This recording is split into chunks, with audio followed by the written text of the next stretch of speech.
Hare Krishna, greetings and welcome. I'm greeting and welcoming those of you who were with us last week and anyone that's new this week. Welcome. All glories to Srila Prabhupada, all glories Guru Garanga, and all glories to the spiritual warriors everywhere.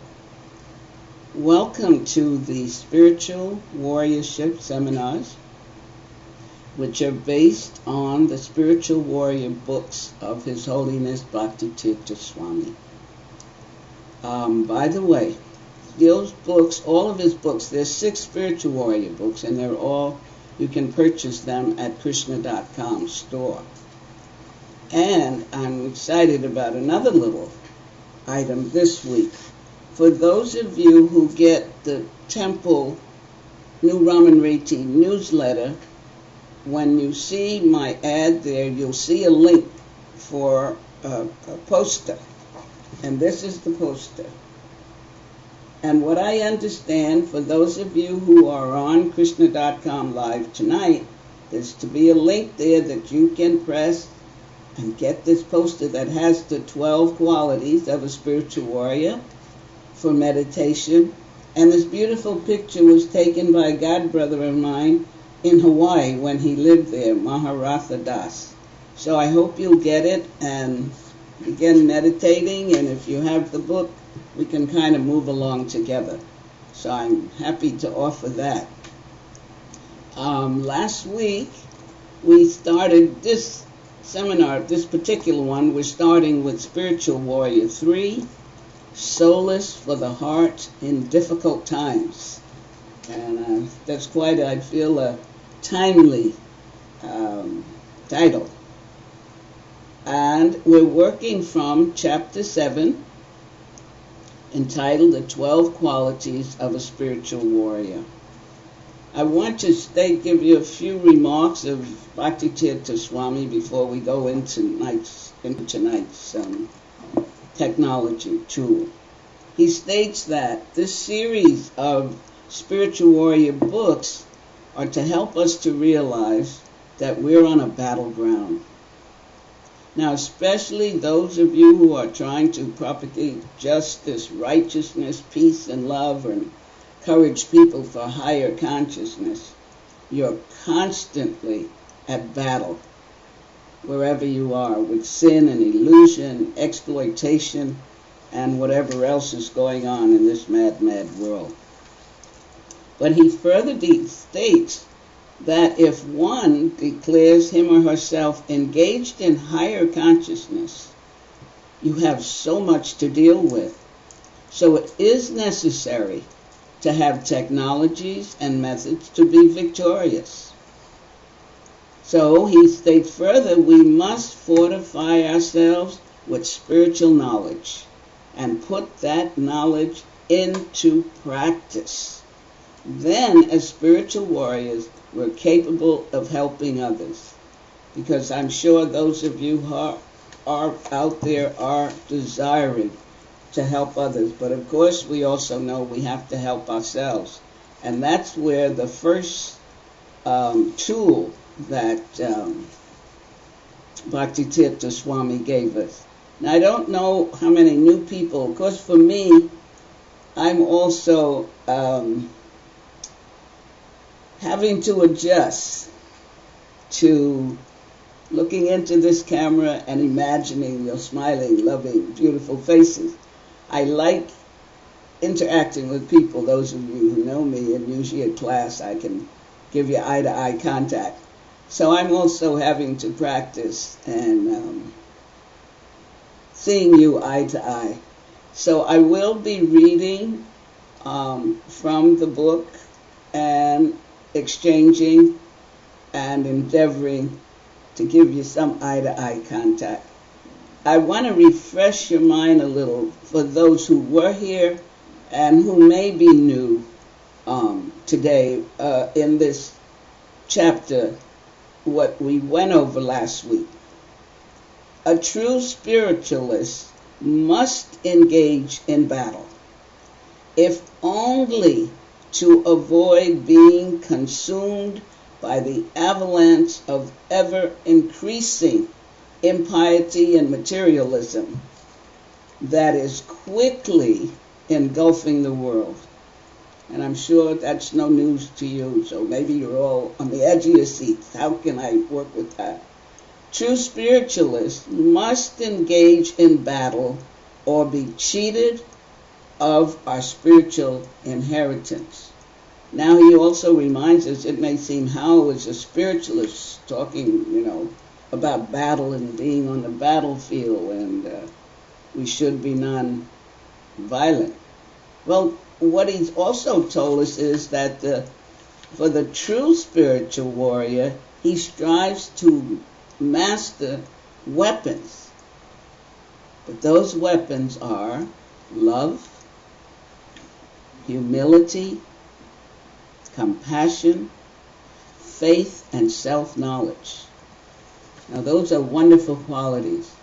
And if we can imbibe those and apply them in our everyday life.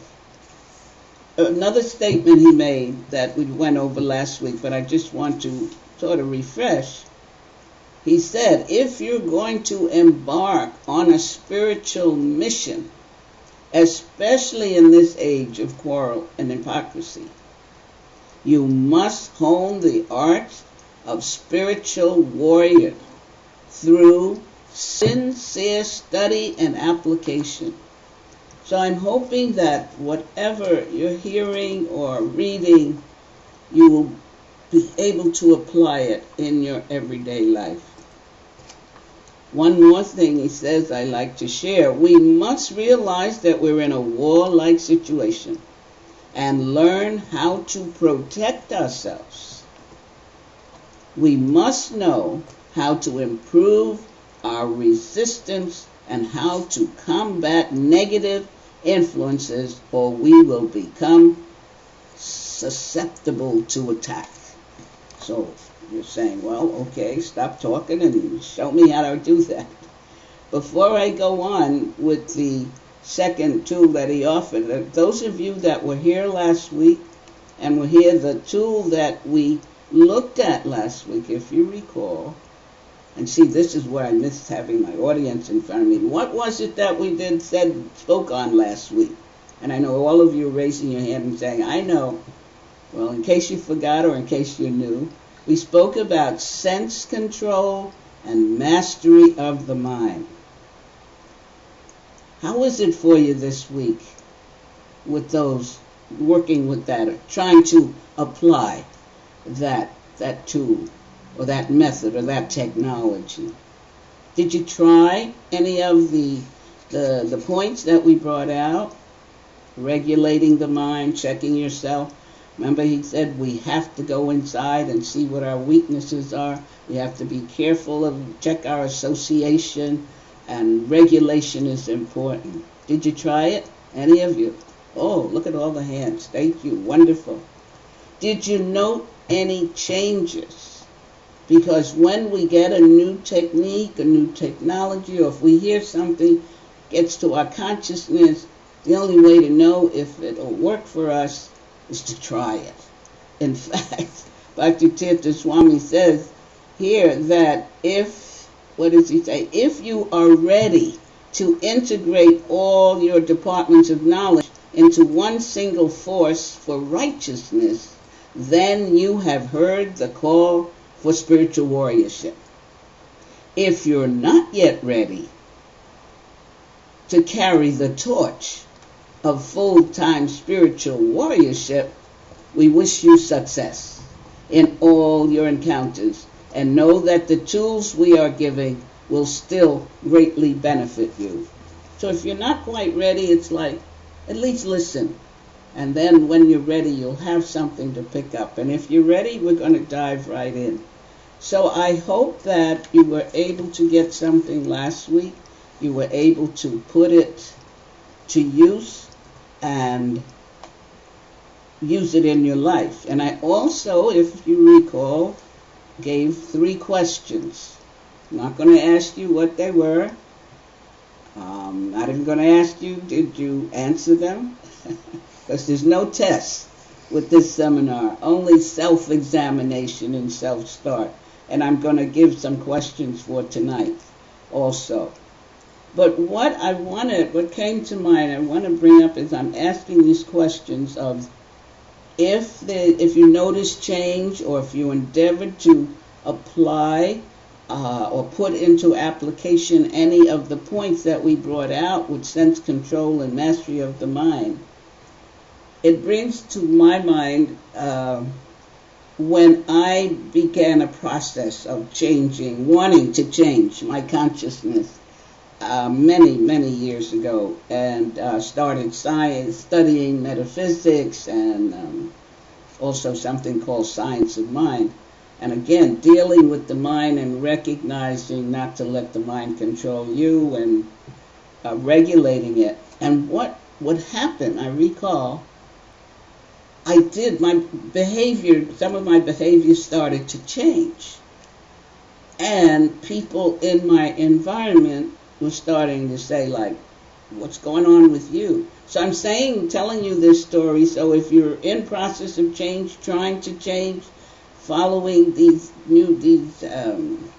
methodologies or technologies, you'll know if you're changing outwardly, and you'll also know inwardly. Because what happened to me, folks were saying, what's going on? You used to go to the shopping every Thursday. Now you changed. Yeah, I was excited. Another change I made, I remember, was just changing my way of going to work. I used to go down the hill and catch a train. I decided to catch a bus and go across town and catch another train.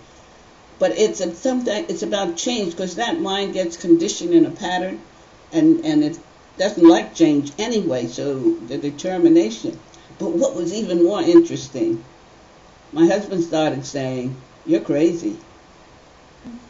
You're crazy. And at first, I was kind of worried. Oh my gosh, what's going on? But then, one day I had changed some pattern I had, and my mother-in-law said, you are too crazy. And I said, I must be doing something right. So I'm encouraging you, as you go about and hear these qualities, and you desire to be a strong spiritual warrior, and you're on that battlefield, and we're telling you what you're gonna meet up with, but what you can use to be victorious and not become a victim. If you're making change and somebody says you're crazy, don't get upset. Think about it. You're probably frightening them. Okay. Are you ready for the second tool, which is what we're here for tonight? Thank you. Everybody's hands up. Thank you very much. You're ready. The second tool given by His Holiness Bhakti Tirtha Swami is humility. What's your mind doing with that one? What I decided to do is first go to the dictionary. I first went to my Merriam-Webster online dictionary, and for humility it states the quality of being humble, and then it gave me humble, and this definition: the absence of any feelings of being better than others. Okay. I then went to my on-shelf dictionary, Webster's New World, and I found the same definition for humility, the quality of being humble. But their definition of humble, its definition of humble, is having or showing a consciousness of one's shortcomings. Next, modest, lowly, unpretentious. Now, if you let the mind grab onto some of those, you may, have a little problem, but let's keep going. In the Chaitanya Charamrita Anya Lila, chapter 20, the Shastastika prayers of Sri Chaitanya Mahaprabhu, number 3, states, one who thinks himself lower than the grass, and who is more tolerant than a tree, and who does not expect personal honor, but is always prepared to give all respect to others, can easily always chant the holy name of the Lord. And I know if you've been in Krishna consciousness a while, you've heard this and gone over it, and we're told to wear it like a garland, because humility is very important for our chanting and for our life. In the Bhagavad Gita, as it is by Divine Grace, Srila Prabhupada, in chapter 13, there's a group, a text 8 to 12. Krishna lists a number of qualities that he declares to be knowledge. And the first of those qualities is humility. And in the purport for that particular verse, Srila Prabhupada states, humility means that one should not be anxious to have the satisfaction of being honored by others. The material conception of life makes us very eager to receive honor from others. But from the point of view of a man in perfect knowledge, who knows he is not his body, anything, honor or dishonor pertaining to this body is useless. One should not be hankering after this material deception. Prabhupada continues, people are very anxious to be famous for their religion, and consequently, sometimes it is found that without understanding the principles of religion, one enters into some group which is not actually following religious principles, and then wants to advertise himself as a religious mentor. As for actual advancement in spiritual science, one should have a test to see how far he is progressing. He can judge by these items. Now, I don't know how good your memory is or mine, but just this sentence, we will deal with what the test is in spiritual science the next class when we get to the next quality. So, let's see. We've heard now from the dictionary and Lord Chaitanya and Srila Prabhupada. Let's see what Bhakti Tirtha Swami has to say about humility. In this age, people view humility as a sign of weakness. But the reality is that humility is a powerful weapon. Society considers humility as the position of the conquered towards the conqueror, instead of seeing it as a position of power. We must rediscover the pure strength of humility. The Bible says, the pure in heart shall see God, and the meek shall inherit the earth. This is the opposite of society's opinion. Society views a meek person as someone who gets abused, exploited, and denied because they do not push their case. We must realize the Bible emphasizes that the meek shall be victorious. It does not say the foolish or the naive, but the meek. In meekness, or humility, there is strength, focus, and some idea of a mission or purpose.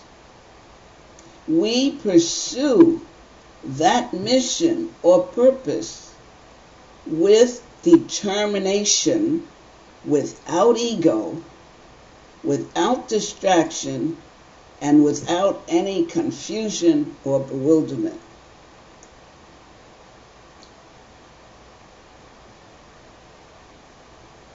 It's interesting, I get these flashbacks as I read, and it comes up. This point he makes here, that in meekness or humility there's strength, focus, and some idea of a mission. And we pursue that mission in purpose with determination, without ego. And he wrote a whole book on the ego, one of his beggar books on ego. And that's something we really need to be aware of. And I'm having another flashback where I didn't realize it, but that's what was going on. I was having a problem, I guess you would say, with a young devotee lady when I was at the ashram. And I tried everything I could do based on what I had read and heard to accommodate or find out what was going on. I think I put a note under her door. She lived in the same ashram. I think I even put some cookies or something on her door, I thought, and she returned them. And it was getting very difficult and what I felt was very painful. So I wrote to my Gurudev, who thankfully he would be available to us. And I wish I had a copy of the letter, but I try to remember he wrote back. For me, not to get angry, because if I get angry at her behavior, then I'm disturbing my spiritual consciousness. And that if she is angry, then she will have to deal with her consciousness. And at some point he said, when you are no longer disturbed by her behavior, that behavior, you will know you're advancing spiritually. And starting that letter, what was interesting, he did state, I can understand what you're feeling, but if you do this, then this will happen. And I had to meditate on that and contemplate on that. And I realized as I'm reading this, and maybe I think it came up during the time, I did have expectations that because of my age, that I should be treated in a certain way. And she wasn't doing that, so that was the beginning.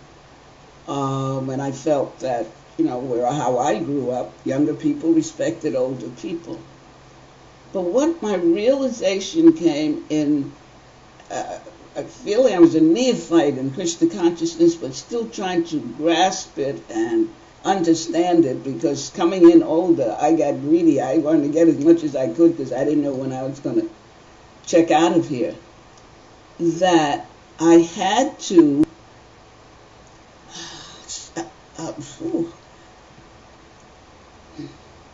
not get angry at her because she was where she was in consciousness. And I also had to not have these expectations because of the body I was in, which sort of brings out what the humility that we read from the Shastastika about, not expecting respect from others, because I didn't quite understand it then, but the more you hear things, the more they imbibe. And what Prabhupada stated in this purport, that if you're expecting honor because of your body, then you're not on the right track. So that was an awakening for me, that I had to deal with the body I was in, the age of the body I was in, and what I expected and can't always get it, and to not get angry and work towards. So That's a realization that came through on this. So it would really have to be alert and aware, because Krishna is so kind. He brings us, as Prabhupada said, the tests that'll help us advance, especially if we're endeavoring to be a strong spiritual warrior. And by the way, did you see my spiritual warrior shirt? Got all dressed up tonight. I'm working at it. Okay? So let's complete this one. So he goes on, Bhakti Tirtha Swami, too many things in the environment will distract a person when there is excessive ego. Something in the environment will cause a state of imbalance, and the person will feel they have to act to rectify the situation. I'm laughing, yeah. Because I remember with that young lady, there was one time I said, if that was my daughter, I'd grab her and shake her. But I couldn't do that because she was a devotee. I'm a devotee. Vaishnavas don't shake Vaishnava. But that was my first. And that we have to be careful in as we're interacting with people. So much of a person's energy is drained in this way. A lack of humility inevitably causes undue or excessive responses to situations around you. These are easy things to talk about, but it can be difficult to change, because in this age we are conditioned to respond quickly to whatever someone says or does. How fast somebody will say, hey you, what are you talking to, right? But again, we're dealing with being humble here. But not to be abused, but to be strong. This, I remember Bhakti Tirtha Swami used to say, humble but brave. He used that expression frequently. So he's saying to us, it's easy to talk about, but it's difficult to change because of this age and what's going on. And that we are conditioned to respond quickly to whatever someone says or does. So we're in the process of unconditioning, is that a word? Ourselves here. Take a moment to reflect back on your past week. How many times did you overreact to a situation? Or put yourself in conflict that brought you down to the other person's level? Or allowed someone to involve you in a situation that you did not want to be a part of? Should I repeat that? Take a moment to reflect back on your past week. How many times did you overreact to a situation? Or put yourself in a conflict that brought you down to the other person's level? Or allowed someone to involve you in a situation that you did not want to be a part of? We often get wrapped up in a situation only to realize later that we wasted so much valuable time. And I'm sure all of us can think of a situation like that. Bhakti Tirtha Swami continues. Did I give you enough time to think on that? You don't even want to go back to it, right? But it's good. It's good. Look at it. Check it out. See what you did, why it happened. And this is why you're hearing about it now, so that you can be in a process of possibly not allowing that to happen. He continues, the spiritual warrior never overreacts to fame, success, or position.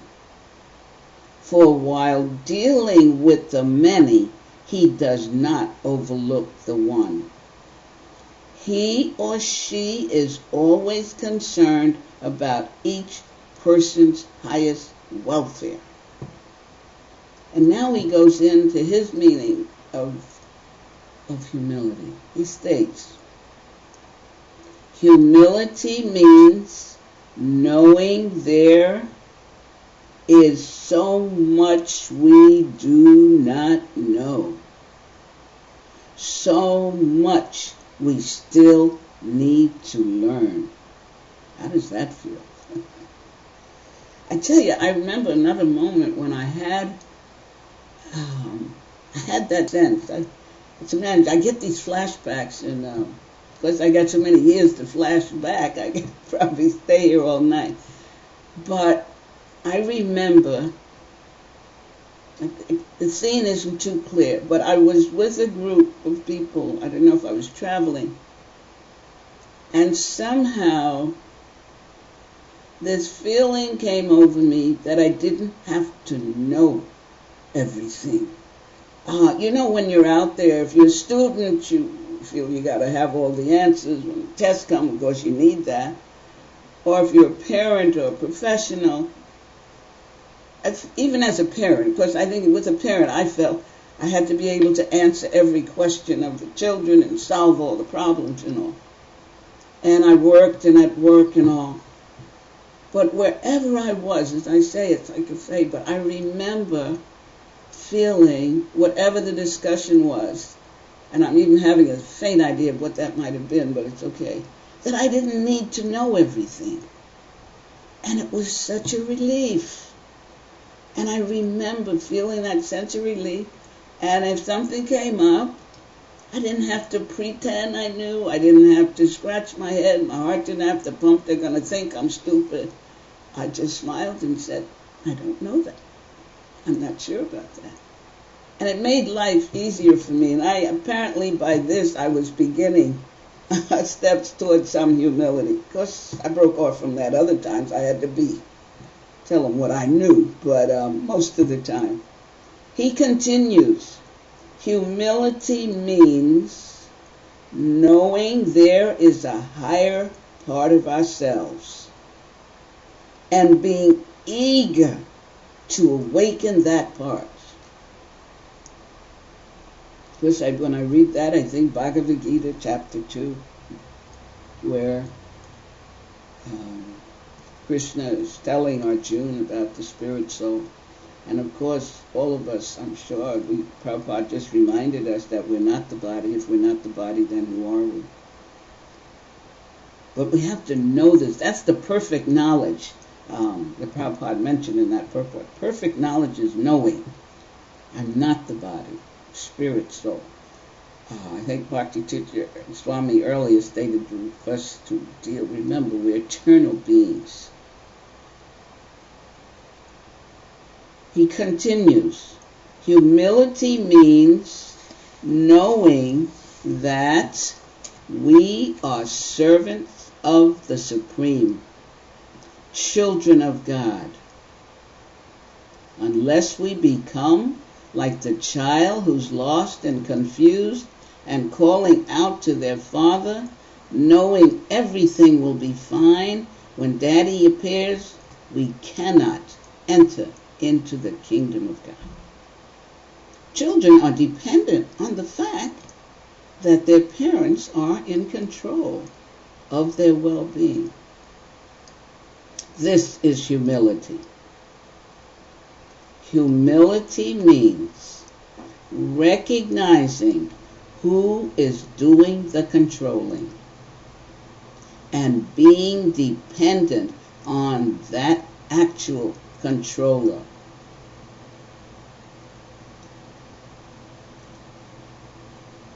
As individuals, we must move aside. Let the Lord drive and become as dependent as the child crying for mommy or daddy. Deliberate and voluntary surrender to the Lord requires great trust. And the next tool helps bring about this surrender.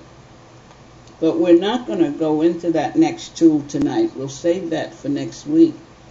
But what comes to my mind, as he states here, as individuals, we must move aside and let the Lord drive and become as dependent as that child crying out for mommy and daddy. What picture came to my mind and thought when I read that is Arjuna on the battlefield and Krishna driving his chariot.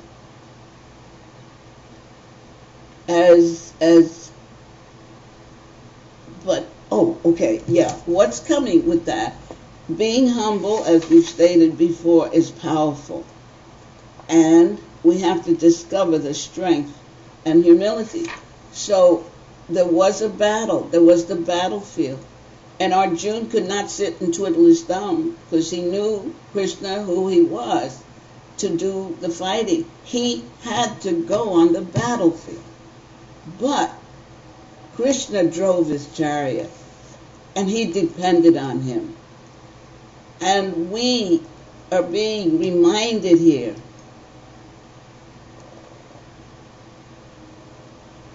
two things. Humility means recognizing who is doing the controlling and being dependent on that actual controller. And as individuals, we must move aside and let the Lord drive and become as dependent as the child crying out. I know in the Japa workshops, when we're talking about chanting, we're to chant like a child crying out, and then we get the mercy of the Lord. I want to share something with you from a God sister of mine, how powerful this reading and hearing and imbibing. I had called her as I was reading to prepare for this, to tell her, I'm getting ready, I'm going to do humility. And when I first read that section, to me it was so deep and it had so much in it. And I thought, I guess I was the controller. How am I going to present this? It's interesting. And I was getting anxious, and then I realized something came to me. You don't have to say anything. Just read what I wrote. Gurudev, he comes through. And I thanked him very much. And I called my God sister and was explaining to her and asked her to read the section. And if she had any ideas, please explain. I got an email from her. And she gave me, and I want to offer to you what she got from that section, and she gave me a personal example of hers to show the power. Her comments on this section. To not be humble, one can waste a lot of time and expand a lot of energy. It is a waste of time and energy to overreact and bring oneself down from that higher level for which one is aspiring. Being dependent on the Lord in all situations gives one the spiritual strength to face any obstacles or challenges. Having this knowledge without ego can bring one closer to God. It gives him an opportunity, it gives him, God, an opportunity to reciprocate because one is out of the way and letting the Lord drive. Nicely put. But then she gave me a personal example. And she was telling me that she had to speak to someone about a situation she was having in her living quarters. So she did call this person, and she said he was making excuses, pointing the finger, and being sarcastic. It was making me ill, she says. I did not want to hear anymore. But, she says, instead of my going there and bringing myself down to his level, I chose to end the conversation by saying, thank you, Prabhu, Haribol. And then she states, Gurudev, who is Bhakti Tirtha Swami, teaching manifested and I used it. It was more beneficial to my spiritual life to end the conversation in this way. So you all who are hearing this and hopefully endeavoring to become strong spiritual warriors, think on what you're hearing, endeavor to apply it, and see how you'll be given the opportunity to do that. And before I go to your chat or questions, I want to give you some questions for tonight's section. 1, how does society consider humility? 2, what happens when there is a lack of humility? And 3, what are 4 meanings for the word humility as presented in this reading from Bhakti Tirtha Swami? And I think today I made all these papers, but I think I've got it covered now before I come let you loose. I know on the chat room is a god brother of mine, Bhuvan Mohandas. He's a strong spiritual warrior. I've enjoyed his association when I lived at the farm in Gitanagri, Pennsylvania, and he would drive in. I forgot how long a trip that was. But he always came in, would roll up his sleeves and get to work. Serving. And that showed he knew he was a servant of the Supreme, and yet he endeavored to serve devotee. So I'm happy that Bhuvan Mohan is on, and thank him for his service and kindness to me when I was at Gitanagri, and his caring for others. And gratefully, Krishna bless you and continue doing the wonderful work you're doing. So I'll take any messages, any questions, any greetings. Anybody that knows me has closing. Tell me the names, who's on. There's Mike 108. Hi, Mike 108. Goku. Who?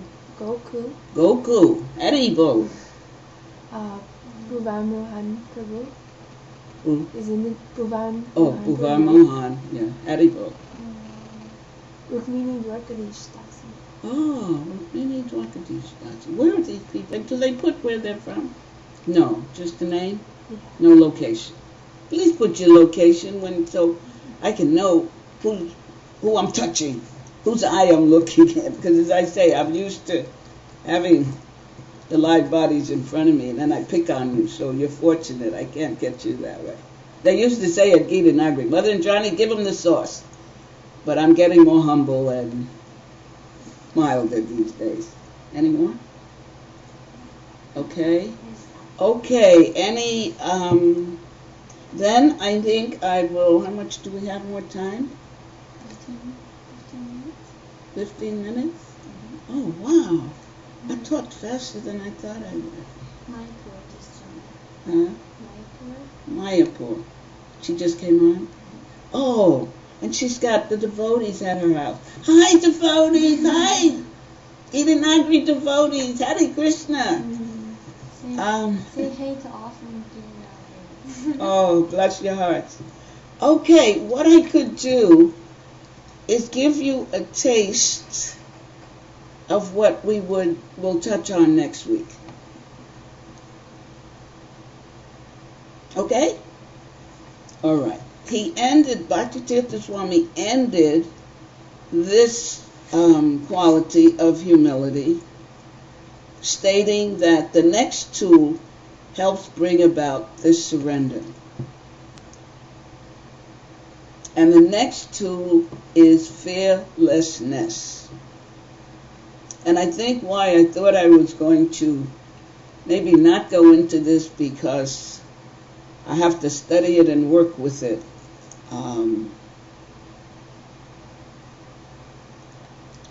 For myself.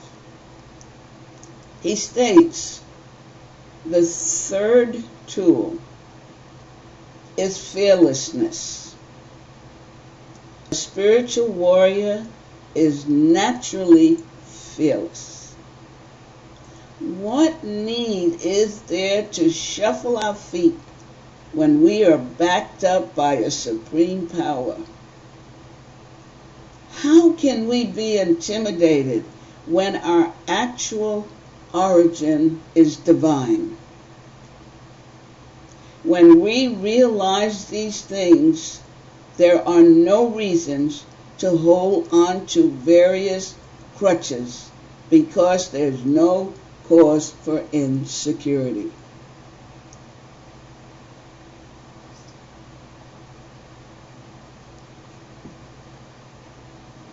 A spiritual warrior is able to act with true fearlessness and confidence by continuously validating their conclusions through a threefold check and balance system of spiritual mentors, saints, and holy scriptures.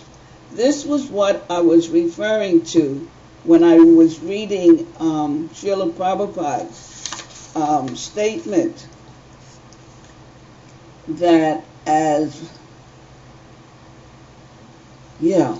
he says, as for actual advancement in spiritual science, one should have a test to see how far he is progressing. Somebody question? Okay, I'll stop. Okay, Mayapur says that Jambavati has a question, and she's saying, please differentiate between wanting honor and appreciation. And I think that's receiving appreciation. Oh, I forget I'm on camera. Jambavati, did you see them Scorpio eyes? Okay, okay, say it again. Please differentiate between wanting honor and appreciation.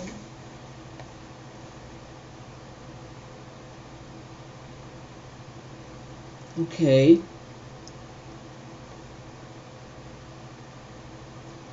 As a spiritual being with the knowledge of I'm not this body, I'm a spirit soul, my question would be, why do you need either?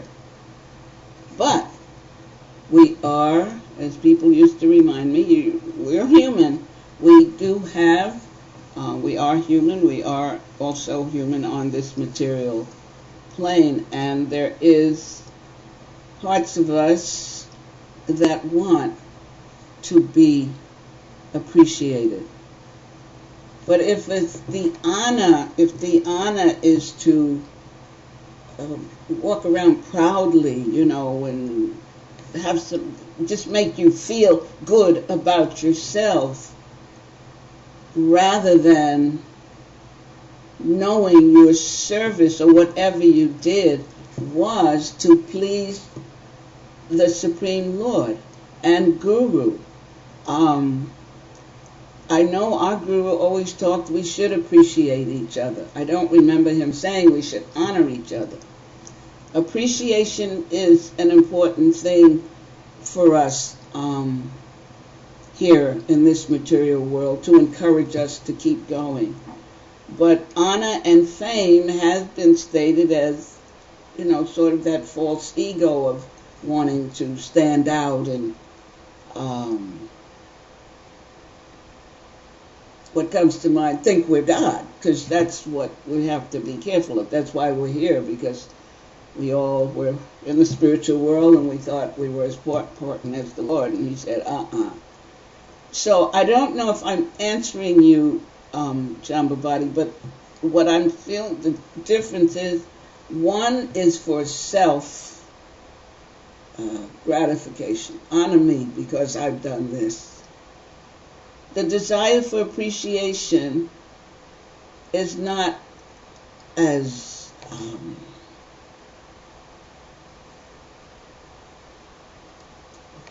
it's not that strong a self thing, because everybody wants to be appreciated. If a child hands you something, you say thank you. I think we're all trained in manners to say thank you if someone gives us something.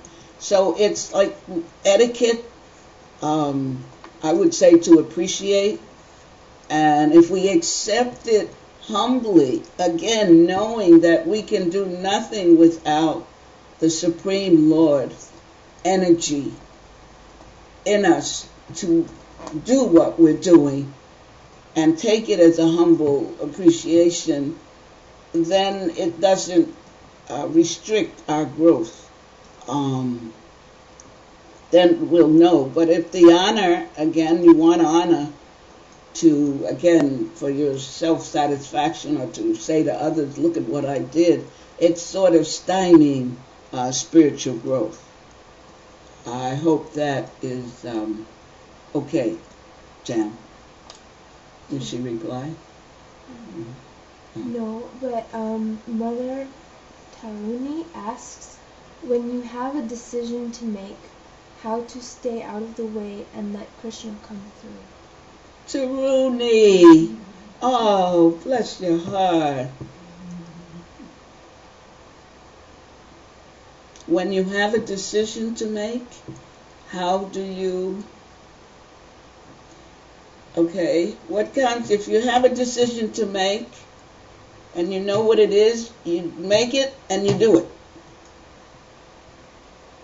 Knowing the Lord is with you. It's your relationship with God that's important. If you have a decision to make, and you're having a problem making that decision, or you're not sure which way to go, then that's when you get yourself out the way and you turn it to the Lord. This is the situation, because He's our very dear friend. He hears us. He wants to help us. At this moment, I do not know what to do about this. You guide me, you direct me, your will be done. And see what happens. But sometimes if we have that connection with the Lord, and we have a decision to make, and some action we're to take, then we can feel or know it's right, and we'll make it. Sometimes it's scary. But if you're connected with the Supreme and trust Him, as it says here, humility means knowing there's a higher part of ourselves and being eager to awaken that part. So the more we awaken our souls, which is part and parcel of the Lord, we can make decisions or take actions, because we've got ourselves out the way and He's driving our chariot on the battlefield and will help us. I hope that helps, Taruni. Anything else? No? Well, I kind of have a question.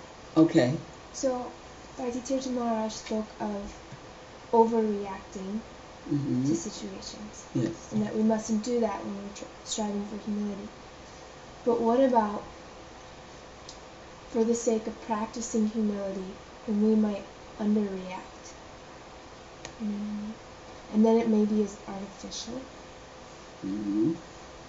Okay, underreact means standing there and then you're committing violence to yourself. It's the balance. He talks about balance. And it's because he says a lack of humility causes undue and excessive responses to situations around you. But if you're balanced and you know there's a higher part of yourself, you will either react with that. Now, some situations you may have to just walk away from. as my god sister here did, rather than, I don't think what she did was underreacting. She just said Harry Bo, because the situation, she said it was making her sick, ill, and she didn't want to respond. So she took the humble road. And when you know that, as he said, humility is power. And this is what we are to rediscover, the pure strength of humility. But that humility comes from knowing that there is a higher part of ourselves and that we're working together. And that we know that the Supreme is the controller and the arranger. And sometimes I've even said to people to know He's the intelligence in us. So if we have a connection, we will know. And if you don't know at that moment, it's not underreacting to just say, excuse me, I don't care to discuss this anymore, and leave. Does that make sense? Overreacting, stuff will come out your mouth, or you'll raise your hand, or reach for a pot or a baseball bat. And that's not going to help the situation. It's the balance we need. And that balance comes from knowing we are eternal beings, who we're connected to, and that there is a higher part to ourselves. So, thank you. Mayapur said, thank you from the Gita Nagar again. And Parameshwar from Detroit says, because humility can be taken as a weakness, the challenge is to maintain the strength that humility brings. Please elaborate. I forget I'm on camera and I roll these up. That's another Scorp God sister of mine, bless her heart. And she recognized my rolling eyes. Read that again. Because humility can be taken as a weakness, he's kind of asking if the challenge is to maintain the strength that humility brings. And please elaborate on that. Maintaining the strength that humility brings, again, comes back to what the meaning he gives here. Humility means knowing there is so much we do not know and so much we still need to learn. It means knowing there's a higher part of ourselves and being eager to awaken that part. And as we awaken that part, we get stronger. The closer we come to the Lord, and as he keeps talking about, recognizing who is doing the controlling and being dependent on that actual controller, we get stronger in our humility, because we're not expecting anything from any other living entity to make us feel safe, secure. The security, and I think he mentioned that here, and we'll go back to it all, comes from knowing who the controller is, our connection with the controller, and just watching our everyday experience. Because I'm waiting to hear from you, Parameshwara, when that situation gets taken care of. Because just by that attitude and humility, if you will, humble way of not going to the level of that person, some action takes. So it has to come from within us.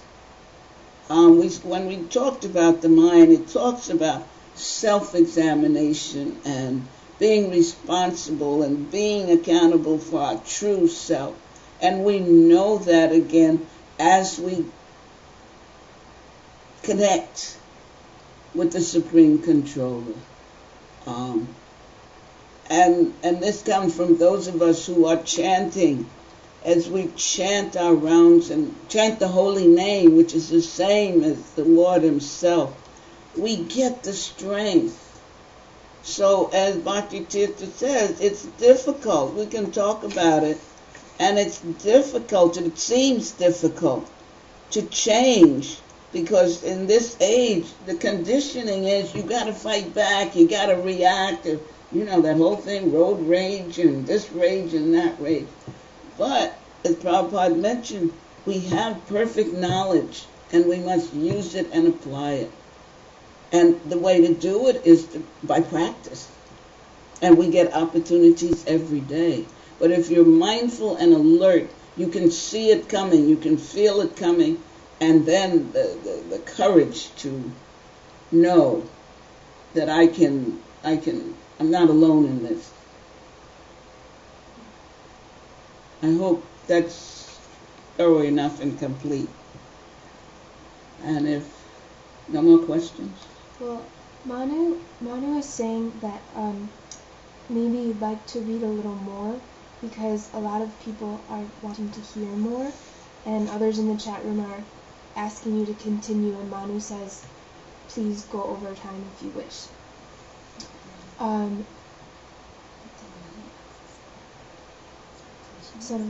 Okay, and now then we have a question from Son of My Soul, who's wondering how to work on letting go of those expectations. He said that part really, he really loved that part. It has hit me right in the heart, and this person wants to know, how can we let go of our expectations?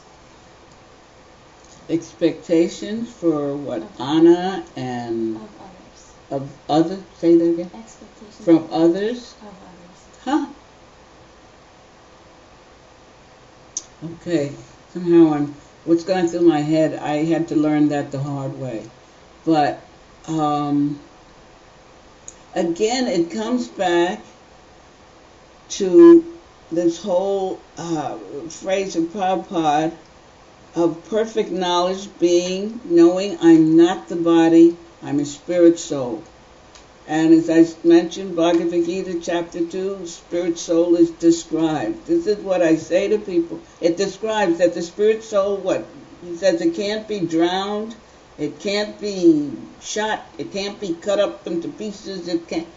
And my extension on that is, it can't be offended. So, and I've used this often, I had to learn that. As we imbibe and apply and accept this knowledge from this Vedic teaching, ancient teaching, and follow it with the Bhagavad Gita just being to follow Arjuna's journey and Krishna's instructions to him. So the more we know, the more we endeavor to know who we are as spirit soul, part and parcel. I think where Krishna states, when everything is a fragment of him, and he's there, he protects his devotees.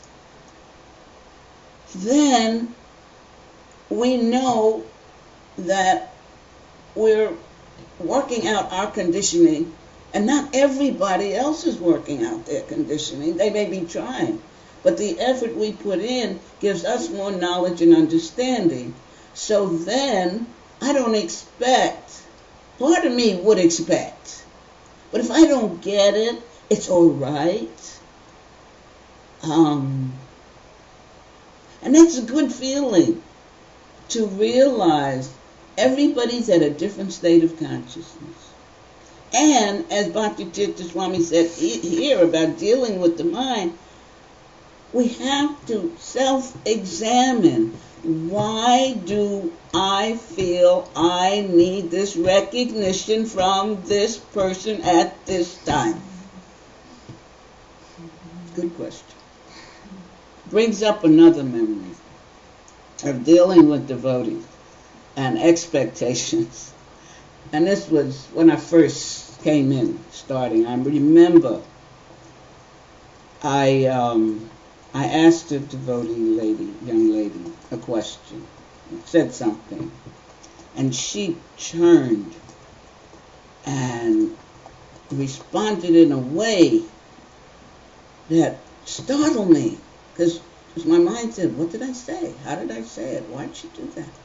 And it was painful. And again, you say something, you expect somebody to give you a civilized answer. But it was very painful, I remember. And that evening I started asking, because if you develop a relationship with the Lord and you know He's your friend and you know He's in your heart, as it said, you kind of talk to Him. And my thing was, what did I do? But then I began asking, and I've used this many times, what in me brought that about? Now I got that understanding somewhat about karma. Because again, another experience I had with devotees early into the teaching and Bhakti Tirtha Swami at the Institute was another harsh thing, and I couldn't understand. And then reading in the scripture somewhere about karma, and it came to me, I don't know what I was in a past life. I don't know who they were in my life. I don't know what I did to them. And this could be a reaction. It hurts, but it made it easier for me to not react violently when something came at me from somebody's mouth. And again, as I said, chapter 2, Bhagavad Gita, and reading about the soul, and that if we endeavor to understand and get this perfect knowledge of who we are, we're in a body, but we're not the body. We have a mind, but we're not the mind.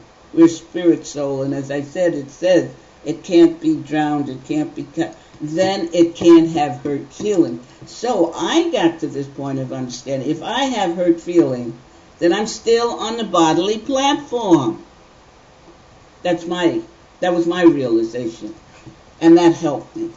So if you're not getting what you expect, you can ask yourself, what in me is bringing this about?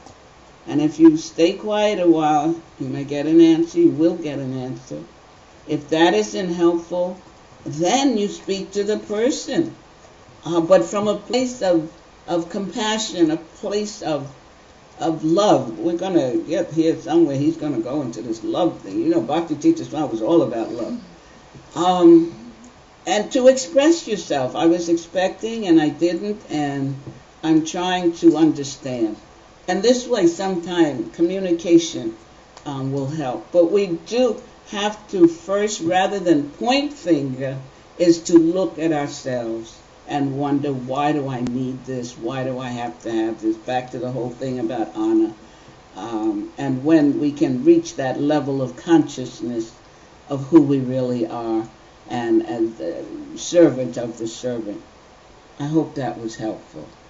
Who said that? Who asked that? Holly from Tennessee. Asked that one?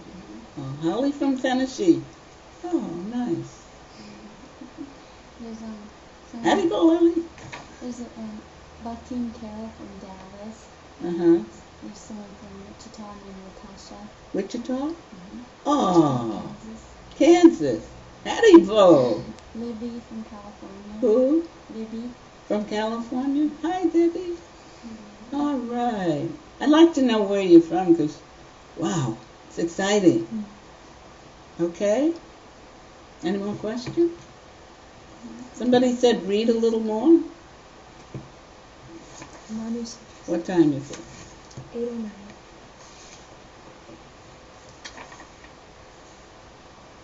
Today? Sure? You want to hear more? No comment. Just reading from Bhakti Tirtha Swami. Fearlessness. Because as I said, I'm working on this because certain things come up and I wonder why I don't act right away or I hesitate, and somehow it's come up. There's a little fear lingering somewhere. So I know I have to do work on myself. So let's look at this again. Hopefully you're all endeavoring to be spiritual warriors. You already are. If you are listening to this program online, hi, spiritual warriors. All we want to do now is perfect and increase our spiritual warriorship so that we can help others. Because as this book is called Solace for the Heart in Difficult Times, it is difficult times and so many people are going through difficulty. And if they don't have this knowledge, aren't hearing this knowledge, or meeting a spiritual warrior who knows that his weapons are love and humility and compassion, can be difficult. And we sharpen those weapons, so to speak, by hearing and then applying what we hear. So a little more reading. The third tool is fearlessness. Repeating, this is for my benefit. A spiritual warrior is naturally fearless. What need is there to shuffle our feet when we're backed up by a supreme power? How can we be intimidated when our actual origin is divine? That's the answer to the question. We can't be intimidated as we grasp the understanding and this knowledge of who we really are. Spirit, soul, part and parcel of the supreme control. That makes us divine. So how can we be intimidated when our actual origin is divine? When we realize these things, there are no reasons to hold on to various crutches because there is no cause for insecurity. So we can't blame others. He did it, she did it, he said, she said. He didn't give me, she didn't give me, I don't have it. The government's fault, the teacher's fault, my mother's fault, my grandmother's fault. When we realize these things, there are no reasons to hold on to various crutches because there is no cause for insecurity.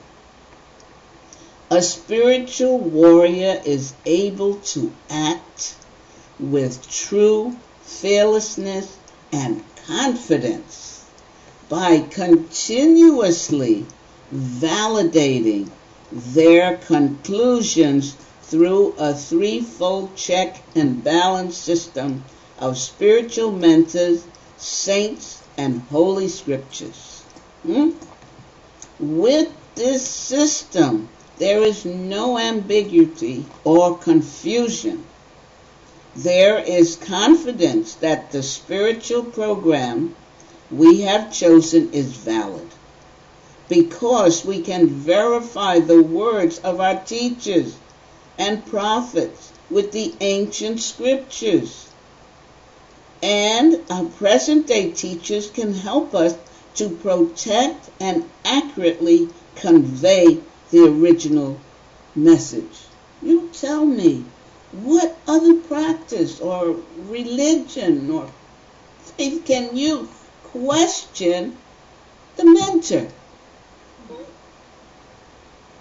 Or, if you have some doubt, you go to the scripture, the sastras, ancient of years old, and show. It says here this. And if that's still not enough, you've got the sadhus, the acharyas. So that's power. That's power.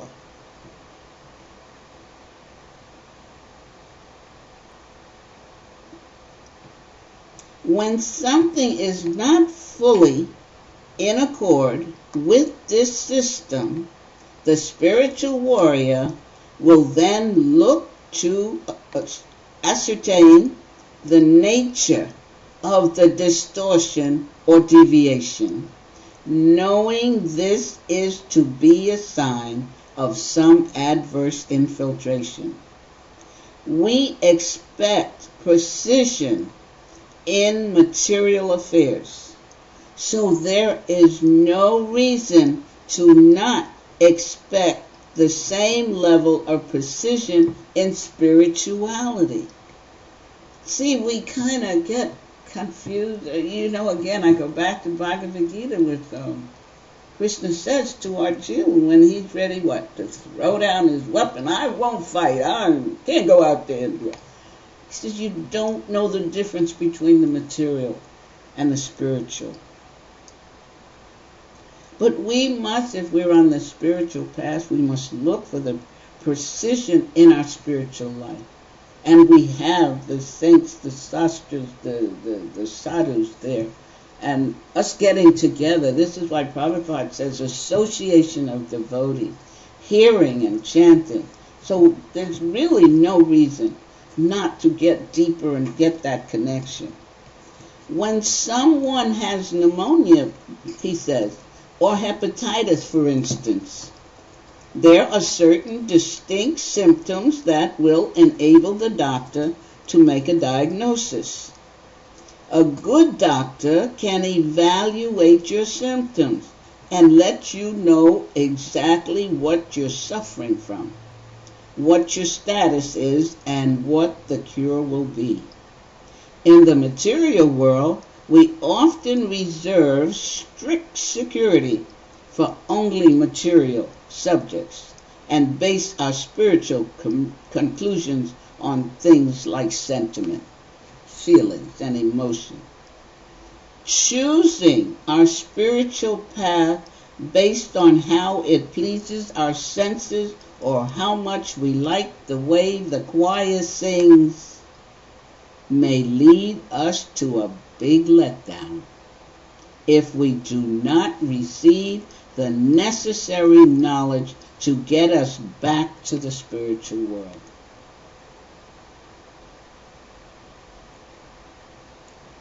We will know when we are properly engaged and committed to a strong spiritual life because we will begin to feel a certain detachment from the mundane world. We will become channels for the Lord and will begin to acquire causeless knowledge. Another flashback. He states here, what is it? Committed to strong spiritual life, we will begin to feel a certain detachment from the mundane world. Again, in my process, it's really been fascinating. But I found a desire to know God gets his attention, God's attention, and he begins to work with you. Even before I knew his name was Krishna, as we call him. But I was desiring to know more about God. People just went out of my life. That once they were gone, I realized I could see a little clearer, or I was led to a teacher or a book or something. So you don't even really have to struggle unless you want, you straddling the fence. But if you have a strong desire to know God, and you're finding the scriptures and association, remember, with regulating the mind and getting that mind to function at a higher level, you must look at your association. Are you associating with people who are also having a desire for God, who may be struggling too? But if the two of you are desiring, you find the book and you say, let's read this. Or you'll say, let's go to the temple. Or I just saw some devotees over there, let's go talk to them. And that desire the Lord in the heart, he'll begin to bring that change. And he will remove. So it's not a difficult thing when we begin to feel a certain detachment from the mundane world.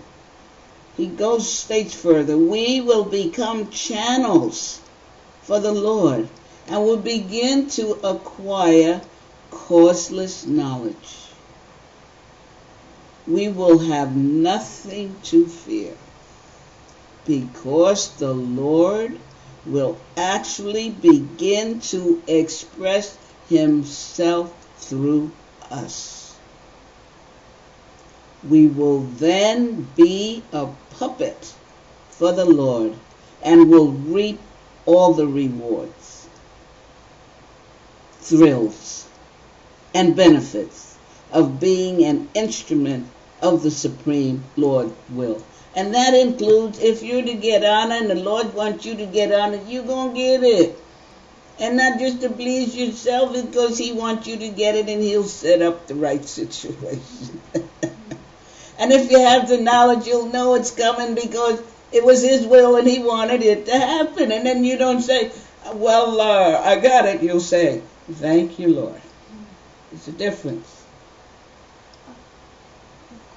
A question. It's a question from Bhakti Carol in Dallas, I think. She says, how should a wife proceed when a husband has expectations of her that she does not agree with?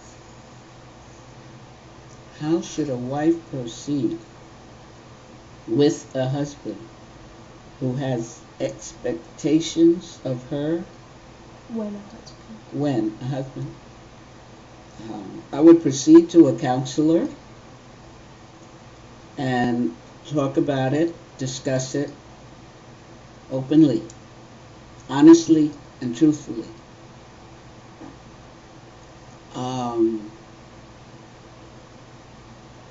I would try chant together, read together, but seeking help, outside help, may be what's needed. Again, here a decision has to be made. If it's some expectation that it can be talked about between the two of you and increase your sadhana, and if you have a guru or you have a sadhu at the temple, or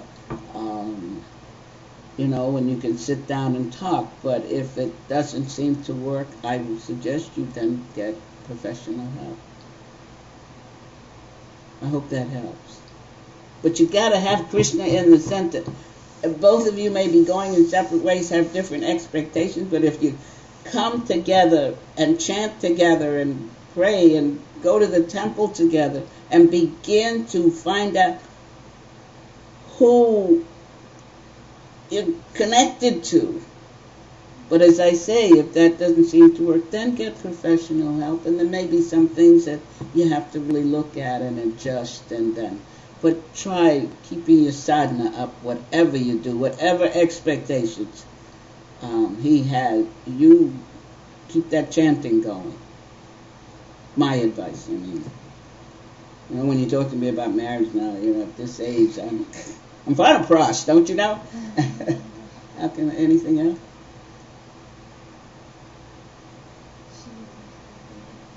Huh? Who? No? It's getting my bedtime, you guys. Should the wife break regular? Who? Should the wife break regular principles at the husband's request? Oh dear. Now I don't want to try and answer that, dear. That's why I say you need advice. Because one thing, I came into this teaching and practice at 64 years old. And then I read the books and I heard the discussion, because it was all young people. And all I could say is, thank you, God, for bringing me at this late age. And God bless all those who are endeavoring to follow through. But I wouldn't try to advise you on that in this format. Do you have any advice who could advise her? Like you said, someone at the temple, sadhu. Yeah, in your community, because I know there's the Grahasta organization, but some Mataji in the community, a senior Mataji, look for and ask for help. That's the best thing I could offer. Manu is suggesting the Grahasta Vision Team. The Grahasta Vision Team. Okay, because I know we have some members here in Alachua. I know there's Krishnandini, and there's Chintamani, Dasi, and Jagannath, and yeah, they could look that up in what, Back to Godhead or somewhere that she can look that up. That look them up. Thank you. Manu says the website is VaishnavFamilyResources.org. Vaishnav Family Family Resources. Resources.org. Got it? Please write it down. Let's say it again. Vaishnav Family Resources.org. Okay, I wish you all the best. Keep working to try and keep your marriage together, but if you need help, this organization, this group of wonderful devotees can probably help. And any more questions? Okay, I'm going to say good night. I thank you for your association, and we'll look forward to seeing you next week at the same time, same place. Hare Krishna.